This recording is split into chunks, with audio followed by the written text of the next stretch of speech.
The Blacklist was interesting. Been in the industry for a while doing stuff. And Michael Watkins, probably one of the best directors in Hollywood, television directors, came up to me. I'd known him for a while. We had shot together on the CBS show. And he said, hey, he goes, I need somebody to come to New York and teach my stuntmen how to take down a warehouse. And I was right in the middle of operations, rescuing kids. Right. And I said, Mike, I said, I've got probably 7 days. And he goes, great. He goes, look, just come here, show them how to do it. And I said, well, what if I just bring some real former Spec Ops guys in and we could just get it done in a day? And he said, you could do that? I said, yeah. He said, well, what do you want? I said, well, just feed them, put them in a hotel. So I called in a bunch of guys. Right, guys.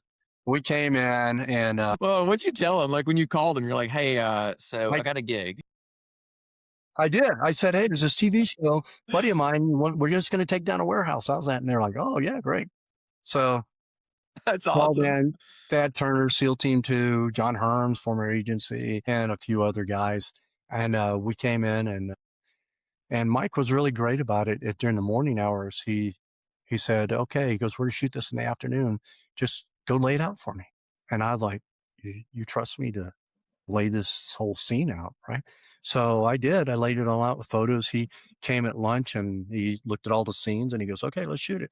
And we shot it like in a couple hours and it turned out great. And James Spader was there and James saw it. And Mike told me later, he goes, James was sitting in his chair and said, okay, so what do we got today? He goes, oh, well, we got these guys who are going to take down the warehouse scene, blah, blah, blah. And he goes, oh, okay, fine.